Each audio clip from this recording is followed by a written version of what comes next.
কলকাতার গঙ্গার জল সেদিন একটু বেশিই ঢেউ খেলছিল, মনে হচ্ছিল শহরটা নিজেই যেন একটা নাটকের মঞ্চ হয়ে উঠেছে।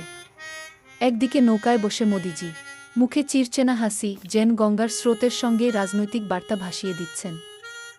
অন্যদিকে দূরে কোথাও মমতা বন্দ্যোপাধ্যায়, চোখে ঝিলিক, সেটা রাগ না নাটকীয়তা বোঝা দেয়। গঙ্গা কিন্তু চুপ করে নেই। সে মনে মনে বলছে, আমি তো যুগ যুগ ধরে অনেক কিছুই দেখেছি, কিন্তু রাজনীতির এমন জলকেলি কমই দেখেছি।